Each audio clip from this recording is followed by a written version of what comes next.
দ্বাদশ সংসদ নির্বাচনের বছরখানেক আগে আওয়ামী লীগ সরকারের পদত্যাগ ও নির্দলীয় তত্ত্বাবধায়ক সরকারের অধীনে জাতীয় নির্বাচনের দাবিতে যুগপথ আন্দোলনের ঘোষণা দেয় বিএনপি। কিন্তু যুগপথ আন্দোলনের কার্যত ব্যর্থ হয়, কারণ আন্দোলনের মুখেও ৭ জানুয়ারি একতরফা নির্বাচনে টানা চতুর্থবারের মতো ক্ষমতায় আসে কর্তৃত্ববাদী সরকার আওয়ামী লীগ।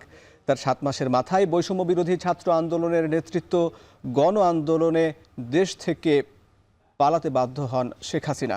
সরকার পতনের পর আবার যুগপথ আন্দোলনের শরিক দলগুলোর সঙ্গে বৈঠক করছে বিএনপি। আওয়ামী লীগ ছাড়া নির্বাচনী মাঠে যুগপথ আন্দোলনের প্রয়োজনীয়তা কি, এ নিয়ে ভোটের ট্রেনের ৩১তম পর্ব, সঙ্গে আছি আমি হাসিব বিল্লাহ। বরাবরের মতো আজকের আলোচনায় আমাদের সঙ্গে যুক্ত হবেন একজন অতিথি। তার আগে চলুন দেখে নিই ভোটের মাঠে আজ কোথায় কি আলোচনা হয়েছে। যুব ও ক্রীড়া উপদেষ্টা আসিফ মাহমুদ সজীব ভূঁইয়া বলেছেন, নির্বাচন নিয়ে অধৈর্য হয়ে যাওয়া সরকারের সংস্কার কার্যক্রমকে বাধাগ্রস্ত করছে। এবং একই সঙ্গে গণ অধিকার পরিষদ জিওপির সাধারণ সম্পাদক রাশেদ খান তিনি বলেছেন, নির্বাচনের কথা শুনলে সরকারের অস্বস্তি প্রকাশ করা ঠিক নয়। বিএনপির মহাসচিব মির্জা ফখরুল ইসলাম আলমগীর বলেছেন, গণতন্ত্র রক্ষার একমাত্র উপায় সুষ্ঠু নির্বাচন। জনগণের মতামতের ভিত্তিতে নির্বাচিত জনপ্রতিনিধিদের দ্বারা গঠিত সংসদই হতে পারে একমাত্র গণতন্ত্র প্রতিষ্ঠার প্রতিষ্ঠান। এবং নির্বাচন ব্যবস্থা সংস্কার কমিশনের প্রধান ডক্টর বদিউল আলম মজুমদার বলেছেন, সংস্কারের প্রস্তাব পাওয়ার পর বল অন্যদের কোর্টে চলে যাবে। এরপর মূল কাজ সরকার, নির্বাচন কমিশন ও রাজনৈতিক দলের। স্বৈরতন্ত্র যাতে আর ফিরে আসতে না পারে সেজন্য সংস্কার প্রয়োজন। শুরুতে যেটি বলছিলাম, বিভিন্ন দল ও রাজনৈতিক জোট ডামি নির্বাচন হিসাবে পরিচিত দ্বাদশ জাতীয় সংসদ নির্বাচন বর্জন করে। বিএনপির সঙ্গে যুগপথ জোটবদ্ধ আন্দোলনে অংশ নেয় দেশের বেশিরভাগ রাজনৈতিক দল। যুগপথ আন্দোলনের কর্মসূচি শুরু হয় ২০২২ সালের ডিসেম্বরে। আমরা যদি দেখি যে বিএনপির নেতৃত্বে এই যুগপথ আন্দোলনে যুক্ত শরিক দলগুলো ছিল গণতন্ত্র মঞ্চ, যেখানে ৭টি রাজনৈতিক দল ছিল: জাতীয় সমাজতান্ত্রিক দল, নাগরিক ঐক্য, বিপ্লবী ওয়ার্কার্স পার্টি, গণসংহতি আন্দোলন, গণ অধিকার পরিষদ, ভাসানী অনুসারী পরিষদ ও রাষ্ট্র সংস্কার আন্দোলন। এছাড়া ১২ দলীয় জোট, জাতীয়তাবাদী সমমনা জোট, liberal democratic party, Bangladesh labour party, peoples party, AB party, গণফোরাম এবং গণ অধিকার পরিষদ। আমরা যেটি বলছিলাম, এই যে যুগপথ আন্দোলন, এটি মূলত ৭ জানুয়ারি নির্বাচনের আগ পর্যন্ত এটি বিভিন্ন আন্দোলনে সরব ছিল। কিন্তু ৭ জানুয়ারি ভোটের পর কর্মসূচি আর এই যুগপথ আন্দোলন না থাকায় এই আন্দোলনটি ছন্দপতন হয়। আওয়ামী লীগ সরকার পতনের পর যুগপথ আন্দোলনের শরিক দলগুলোর সঙ্গে আবার বৈঠক শুরু করছে বিএনপি।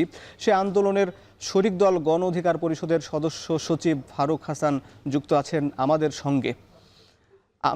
আমরা জনাব ফারুক হাসানকে স্বাগত জানাচ্ছি। আপনার কাছে জানতে চাই যে এই ভোটের এই যে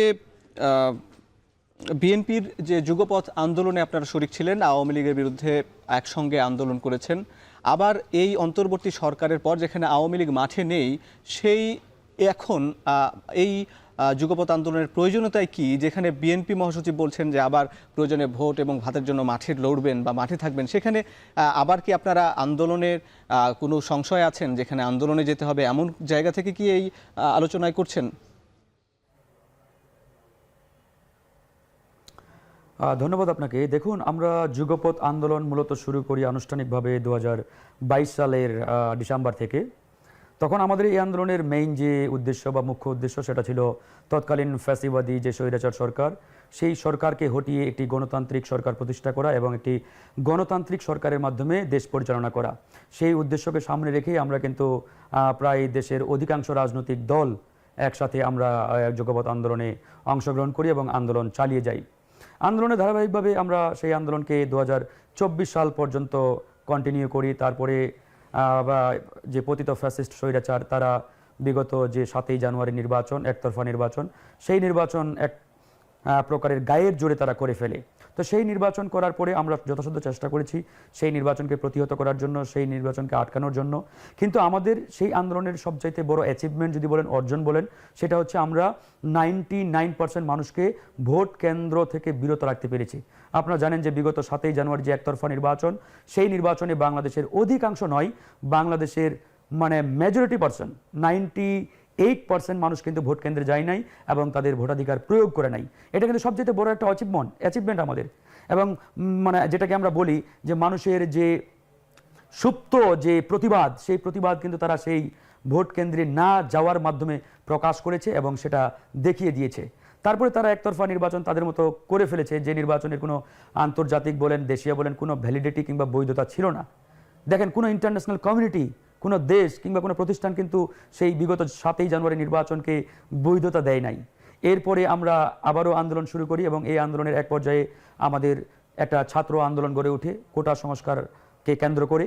এই আন্দোলন যখন তীব্র থেকে তীব্রতর হচ্ছে, তখন কিন্তু এই আন্দোলনে আমরা প্রত্যেকটি রাজনৈতিক দল সক্রিয়ভাবে অংশগ্রহণ করি এবং এই আন্দোলনে আমরা সামনে রাখি ছাত্রদের। কারণ আমরা জানতাম যে এই আন্দোলন যদি রাজনৈতিক কালার দেওয়া হয়, তাহলে রাজনৈতিক নেতৃবৃন্দকে প্রতিহত করা এই সরকারের জন্য অনেক সহজ হয়ে যায়।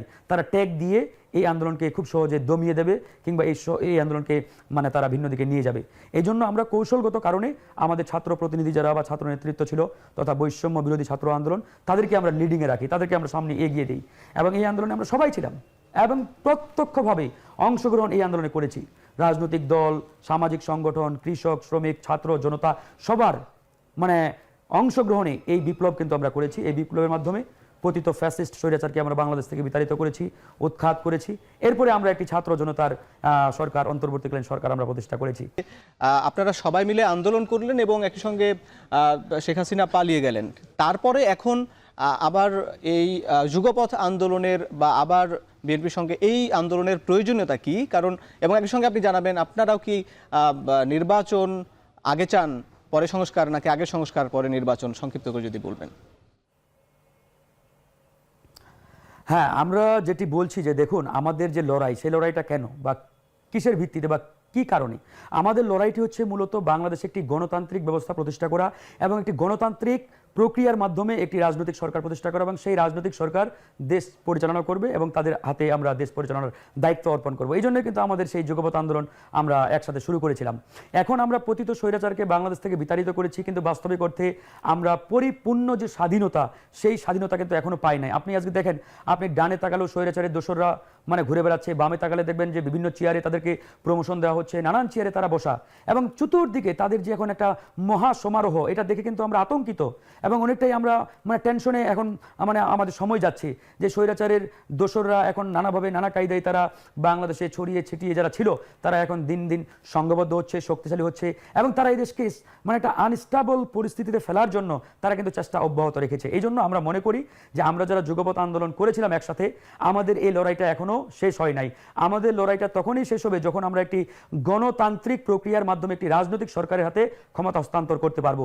এখন যে সরকারটি রয়েছে এটি আমাদের একটা আন্দোলনের ফসল, একটি বিপ্লবী অন্তর্বর্তীকালীন সরকার। এই সরকার কিন্তু আমাদের পুরোপুরি একটা পলিটিক্যাল সরকার না। সুতরাং এই সরকারকে আমরা দায়িত্ব দিয়েছি তারা যাতে প্রয়োজনীয় সংস্কার শেষ করে অতি দ্রুত নির্বাচনের মাধ্যমে একটি রাজনৈতিক সরকারের হাতে ক্ষমতা হস্তান্তর করা। এই যে রাজনৈতিক সরকারের কাছে ক্ষমতা হস্তান্তর করা, এই রাজনৈতিক সরকারের হাতে ক্ষমতা হস্তান্তর করার আগ পর্যন্ত আমাদের যে মানে ঐক্য বা বন্ধন, যে টিমটি আমরা একসাথে আন্দোলন সংগ্রাম করেছি, যুগপৎ আন্দোলন, আমাদের এই লড়াইটা আমরা মনে করি চালিয়ে যাওয়া দরকার। কারণ আমরা যদি এখন স্থগিত হয়ে যাই বা অফ হয়ে যাই বা নিভিয়ে যায় আমাদের আলোটা, তাহলে দেখবেন এই পতিত স্বৈরাচারের দোসররা নানাভাবে এই দেশকে বেকায়দায় ফেলবে, এই দেশকে একটা আনস্টেবল সিচুয়েশনের মধ্যে ফেলে দিয়ে একটা অরাজক পরিস্থিতি তৈরি করবে। তাতে এই সরকারও বিপদে পড়বে, দেশও বিপদে পড়বে। আমরা তো চাই না ভাই এই বাংলাদেশ আবারও বিপদে পড়ুক। এই জন্যই আমরা মনে করি আমাদের জেগে থাকতে হবে, আমাদের জাগ্রত থাকতে হবে যতক্ষণ না পর্যন্ত একটা রাজনৈতিক সরকার প্রতিষ্ঠা হয়। এখন আপনি প্রশ্ন করছেন যে আগে নির্বাচন নাকি আগে সংস্কার। দেখুন, এটি একটি ভেগ কোয়েশ্চেন। আমি মনে করি আমাদের নির্বাচনও দরকার, আবার সংস্কারও দরকার।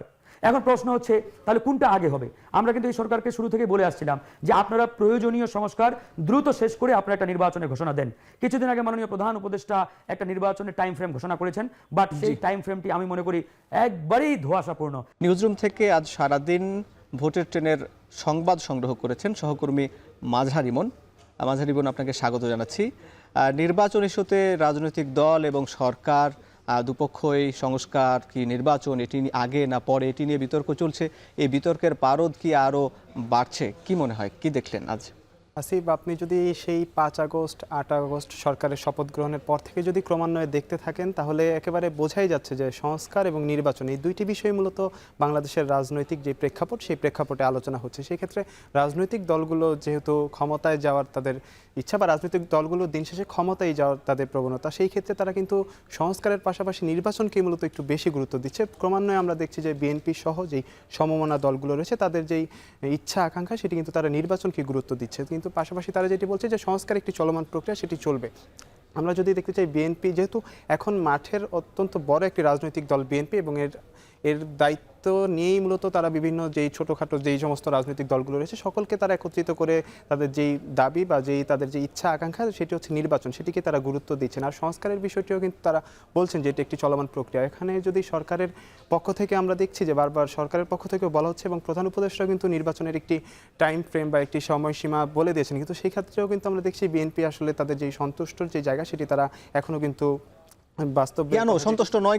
সন্তুষ্ট নয় কেন এটি বলতে আমাদের একটু পেছনের দিকে যেতে হবে। যেহেতু বিএনপি দীর্ঘ সময় রাজনীতি করছে বাংলাদেশের ইতিহাসে, আওয়ামী লীগের পর বিএনপি মূলত এখন দায়িত্বে আছে। বিএনপির কিন্তু 1-11 যেই বিষয়টি রয়েছে, বিএনপির মধ্যে কিন্তু এই সংখ্যা রয়ে গিয়েছে। আমরা 11তে দেখেছি -2 ফর্মুলা। তো বিএনপির পক্ষ থেকে বা বিএনপির দায়িত্বশীলরাও কিন্তু এক ধরনের শঙ্কা রয়েছে তাদের মধ্যে, যে এই বিএনপিকে কোনো ধরনের নির্বাচনকে একটু বিলম্ব করে একটি অন্য রাজনৈতিক দল মাঠে আসে কিনা, এই সার্বিক বিষয়টি নিয়ে কিন্তু বিএনপির মধ্যে যে দ্বিধাদ্বন্দ্ব, সেটি কিন্তু আমরা দেখছি নির্বাচনকে কেন্দ্র করে। এবং সরকারের পক্ষ থেকেও কিন্তু নির্বাচনের যেই টাইম ফ্রেমটির কথা বলছিলাম, সেটি দেওয়ার পরেও কিন্তু সরকারের পক্ষ থেকে কিন্তু অনেক বক্তব্য আসছে। আজকে আমরা দেখেছি যে উপদেষ্টা আসিফ মাহমুদ বলেছেন যে নির্বাচন নিয়ে যদি তড়িঘড়ি করে, ওই ক্ষেত্রে সরকারের যে সংস্কার যে কাজ চলছে, সেই কাজে কিন্তু ব্যাহত হচ্ছে। এরকম কিন্তু দৈনিক বিভিন্ন বক্তব্য আসছে সরকারের পক্ষ থেকে। সেই পক্ষের বক্তব্য এবং রাজনৈতিক দল হিসেবে বিএনপির অবস্থান সব মিলে এক ধরনের একটি অনিশ্চয়তা বা যেই মৃদু যেই এক ধরনের বিতর্ক চলছে সরকার এবং রাজনৈতিক দলের মধ্যে, সেটি কিন্তু দিন যত যাচ্ছে, সেটি বিএনপি, জামাত সহ বিরোধী দল যে সমস্ত দলগুলো রয়েছে সকলের মধ্যেই কিন্তু দ্বিধাদ্বন্দ্ব বাড়ছে আর কি। ধন্যবাদ মাঝারিমন। এবার জানবো সংসদীয় আসনের পরিক্রমা। এবার সংসদীয় আসন 31, সেটি নিয়ে যদি আলোচনা করতে চাই, গাইবান্ধা 3 আসন, এটির সীমানা সাদুল্লাপুর এবং পলাশবাড়ী উপজেলা। মোট ভোটার 4,11,942 জন, পুরুষ ভোটার 2,07,57 জন এবং নারী ভোটার 2,11,185 জন।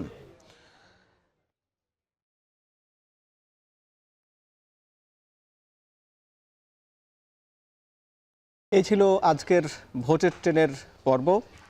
শুভকামনা সবাইকে।